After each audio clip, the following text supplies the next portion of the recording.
ஏன்னா நான் ஒரு பெங்களூர்லேருந்து வரேன். நான் எப்படி இருந்தாலும் வாரத்துக்கு ஒரு 15 நாளைக்கு யாரோ ஒருத்தர் இன்வைட் பண்ணி ஒரு பப்புக்கு போகிற வழக்கம் உள்ளவன்.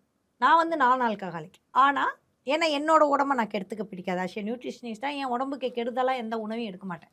அவங்களாம் காக்டெயில் எடுத்தாங்கன்னா நான் மாக்டெயில் எடுத்துகிட்டு அவங்களோட ஜாலியாக பேசிகிட்டு இருப்பேன். அதனால் எனக்கு வந்து அவங்களோட தேர்வு தப்பு. அவங்க குடிக்காரர்கள், அவங்க சமூகத்துக்கு வேண்டாதவர்கள், குடிச்சிட்டு ட்ரெஸ்ஸு தெரியாமல் இருக்கவங்கன்னு இல்லை. எல்லாருமே குடிக்கிறாங்க, எல்லாருமே சந்தோஷமாக வீட்டுக்கு போகிறாங்க, எல்லாருமே பப்பை பற்றி பேசுகிறாங்க, எல்லாருமே டான்ஸ் ஆடுறாங்க, பாட்டு பாடுறாங்க, ரொம்ப ரொம்ப சந்தோஷமாக இருக்காங்க, போயிடுறாங்க.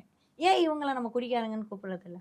குடிகாரங்கன்னா யார்? நீங்கள் சொல்லுங்கள். அடித்தட்டு மக்களை மட்டும்தான் அந்த ஒரு பதம் வந்து யூஸ் பண்ணுறாங்க. பொதுவாக சொல்கிறேன். அதிகமாக குடிகாரன் எந்த அரசியலை பற்றி குடிகாரன்னு சொல்லியிருக்கீங்களா?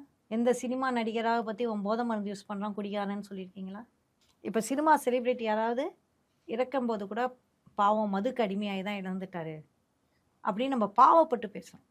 ஆனால் ரோட்டில் இருக்க டாஸ்மாகில் குடிச்சிட்டு விழுந்து ஒரு ஏழை வந்து கிடப்பான் பாருங்க, அவனை காலால் கூட எத்துறதுக்கு மக்கள் துணிவாங்க.